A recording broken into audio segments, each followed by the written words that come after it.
গতকালকে যে নৃশংসভাবে হত্যা করা হয়েছে, সেই বিষয়কে আসলে আমরা সাংবাদিক হিসাবে এই এই প্রেস ক্লাবের সামনে এসে যে বিচার চাইতে হবে, এই বিষয়টা আসলে আমাদের আসলে ভাবতে চিন্তা করে আসলে আমরা আজকে কোন বাংলাদেশে আছি। আমরা দীর্ঘদিন যাবৎ বলে আসছি যে আমরা নতুন বাংলাদেশে, আমাদের এটা এখন 5 আগস্ট পরে নতুন বাংলাদেশ। এটাই কি নতুন বাংলাদেশের উপহার যে সাংবাদিকদের চাইলেই হত্যা করা যায়, চাইলেই নির্যাতন করা যায়, যে কেউ চাইলেই যে সাংবাদিকের উপরে যে এই ক্ষোভ ছাড়েন, বিশেষ করে যে হত্যা করতে দ্বিধাবোধ করে না, এটা আসলে কোনো রাষ্ট্রের কাঠামো হতে পারে না। কারণ আমি এই সরকারকে বারবার বলবো যে সাংবাদিকদের জন্য একটি সুরক্ষা আইন করা খুব প্রয়োজন। কারণ সাংবাদিকরা যেভাবে আসলে সমাজের দুর্নীতি থেকে শুরু করে এমন কোন অপকর্ম নেই যা সাংবাদিকদের মাধ্যমে যে প্রচার হয় না, সেই সাংবাদিকদেরকে আসলে মুখ বন্ধ করে রাখার জন্য যে ধরনের আসলে এই সিস্টেম চালু হয়েছে, এই সিস্টেম গুলো আসলে বন্ধ করা উচিত। না হলে আসলে এক সময় যে বাংলাদেশে যে পরিমাণ দুর্নীতি, চাঁদাবাজ, এগুলো আসলে থামানো সম্ভব নয়। কারণ এই গতকালকে এই তুহিন ভাই যে একটি একটি আসলে লাইভ করেছিলেন যে চাঁদাবাজের বিরুদ্ধে, এই যে ইস্যু করে আসলে তাকে হত্যা করা হয়েছে, দিনে দুপুরে প্রকাশ্যে তাকে হত্যা করা হয়েছে জবাই করে। এটি আসলে এই বাংলাদেশে এই সময়কাল আসলে চিন্তা করা যায় না।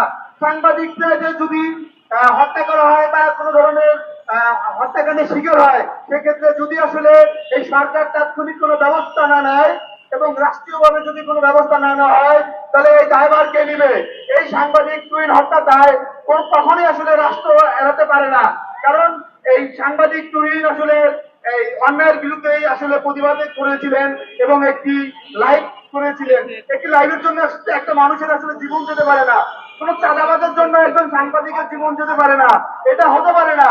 আমরা সাংবাদিকরা সবাই আসলে রাষ্ট্রের কাছে একটি কথাই বলবো যে ফের যেন কোনো সাংবাদিককে আসলে কেউ যেন আন্দোলন করে কথা বলতে না পারে।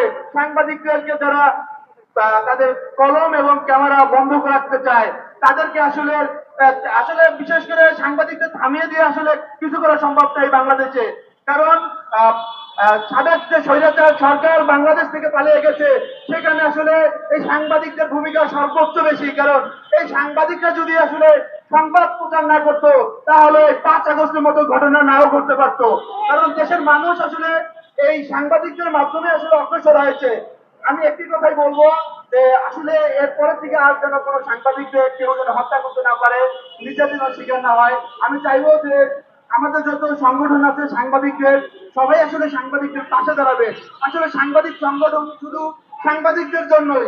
যদি সাংবাদিকদের বিপদের সময় সাংবাদিকরা পাশে না দাঁড়ায়, তাহলে এই সংগঠনটা আমাদের কি কাজে আসবে? সর্বোপরি আমি একটা কথাই বলবো যে সরকার যেন দ্রুত সময়ের ভিতরে এই দুই হত্যার বিচারটি দৃষ্টান্তমূলক সৃষ্টি করে, এই দাবি জানিয়ে আমি আমার বক্তব্য শেষ করছি এখানে।